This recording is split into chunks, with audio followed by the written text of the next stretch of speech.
পরীক্ষা কেমন হয়েছে? ভালো হয়নি। হ্যাঁ, ভালো হয়নি। কেমন লাগছে আজকে তোমার? বাবা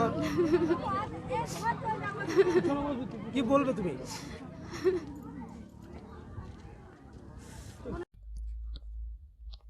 বাবার মৃতদেহ ফেলে রেখেই জীবনের প্রথম বড় পরীক্ষায় বসল মেয়ে। শুক্রবার এমনই একটি ঘটনার সাক্ষী থাকলো ইলামবাজার ব্লকের বাতিকার পঞ্চায়েতের অন্তর্গত ইখুসারা গ্রামে। জানা গিয়েছে, গত এক সপ্তাহ ধরে পায়ের যন্ত্রণায় ভুগছিলেন ইখুসারা গ্রামের বাসিন্দা শেখ আজাদ। এরপর গত কয়েকদিন আগে বর্ধমান মেডিকেল কলেজ হাসপাতালে ভর্তি করা হয়। সেখানে তার অবনতি হতে থাকলে তাকে একটি বেসরকারি হাসপাতালে স্থানান্তরিত করা হয়। এদিন সকালে সেখানেই তার মৃত্যু হয়। তার মেয়ে আজিজা খাতুন এবারের উচ্চ মাধ্যমিক পরীক্ষার্থী। আর পরীক্ষা শুরুর আগে এমন একটি ঘটনায় দিশেহারা হয়ে পড়ে আজিজা, কিন্তু তাতেও দমে যায়নি অভেদানন্দ বিদ্যাপীঠ স্কুলের এই ছাত্রী। তার পরীক্ষা কেন্দ্র পড়েছিল ইলামবাজারের চুন পলাশী উচ্চ বিদ্যালয়ে।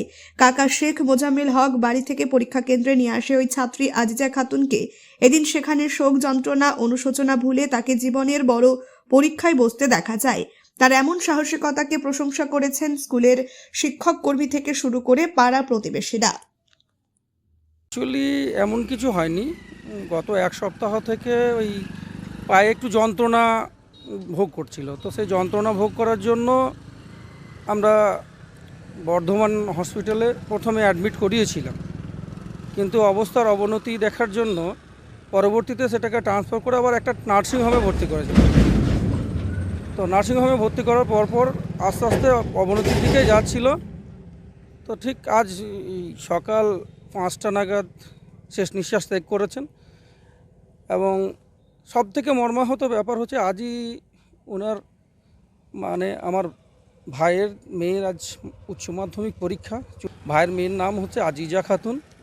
তো তার এই উচ্চ মাধ্যমিক পরীক্ষা আছে পড়ে বাতিকার অভেদানন্দ বিদ্যাপীঠে, এবং সেন্টার পড়েছে চুন পলাশী উচ্চ বিদ্যালয়ে। তো সেই মর্মাহত অবস্থা থেকেও কিন্তু আমাকে নিয়ে আসতে হলো, যেহেতু একটা প্ল্যাটফর্মের ব্যাপার। কারণ দেখুন, শিক্ষার অঙ্গনে সকলকেই আসতে হয়। তাই চিন্তা ভাবনা করলাম বাড়িতে যে না, যেহেতু পরীক্ষা আছে, পরীক্ষাটা আজ ইংরেজি পরীক্ষা আছে। তো আমি জিজ্ঞেস করলাম ভাইজিকে প্রথমে, হারে তুই পরীক্ষা দিতে পারবি? বলে, কাকা পরীক্ষা কীরকম দেবো সে তো আমি নিজে বুঝতে পারছি না। তো বললাম চল, পরীক্ষা যা হবে হোক, পরীক্ষাটা আপাতত অ্যাটেন্ড কর বলে আমি নিয়ে এসেছি ওকে। এখনও পরীক্ষা দিচ্ছে, পরীক্ষার হলের ভিতরেই আছে।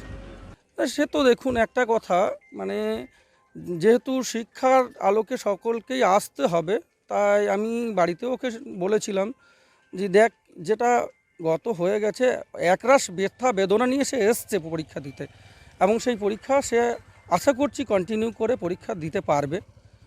এইটুকু আশা নিয়েই আমরা এসছি এখানে। অ্যাকচুয়ালি দেখুন, কারো বাবা মা যদি মারা যায়, তার মধ্যে তো একটা টেনশন সাফার থাকবেই, এবং সেই টেনশনটাকে অ্যাকচুয়ালি ওর মনের মধ্যে টেনশন রয়েছে এখনও অবধি। সে প্রথম থেকেই বলছিল যে কাকা আমি পরীক্ষা দিতে পারবো না, কিন্তু তার সত্ত্বেও তাকে পরীক্ষা দিতে নিয়ে আসা হয়েছে। দেখা যায় কীভাবে সে পরীক্ষা দেয়। আশা করছি যতটুকু পাস ইনশাল্লাহ করে যাবে, এইটুকুই আশা রাখি আর কি। অবস্থা খুবই খারাপ, আপনাদেরকে বলে বোঝাতে পারবো না যে আমার মনের অবস্থা কেমন, কিন্তু যাই হোক, শক্ত থাকতে হচ্ছে নিজেকে, কি করব, কোনো উপায় নেই। সুন্দর, আমি এসে তো দেখে খুবই ভালো লাগলো। টোটাল নিরাপত্তাটা একদম নিরাপত্তা বলয়ের মধ্যে জড়িয়ে রয়েছে, এবং তারা তাদের যে কাজ সেটা একদম নিপুণভাবে কর্মঠভাবে করছে। অ্যাকচুয়ালি নিষেধাজ্ঞা তো দেখুন, টোটাল যে কোনো ইলেকট্রনিক ডিভাইস তো নিষিদ্ধ আছেই। তাছাড়া একমাত্র ইনস্টিটিউশনের যারা গার্জেন রয়েছেন, শিক্ষক, তারা ছাড়া অন্য কেউ অ্যালাউড নয়, ভিতরে যেতে পারবে না। এবং সেটা পুলিশ প্রশাসন একদম সুন্দরভাবে সেটাকে পরিচালনা করছে, এবং কেউই একদম শিক্ষকরা ছাড়া একজনও কিন্তু ভিতরে প্রবেশ করতে পারছে না। আমার গ্রামের নাম হচ্ছে ইখুসারা। আমার ভাইজি বাতিকার অভেদানন্দ বিদ্যাপীঠে পড়ে আজিজা খাতুন। আর আমার দাদা যিনি পরলোক গমন করেছেন, নাম হচ্ছে শেখ আজাদ, ঠিক আছে। এবং আমার নাম শেখ মোজাম্মেল হক। আমি ওই শেখ আজাদের ভাই এবং আজিজার কাকা।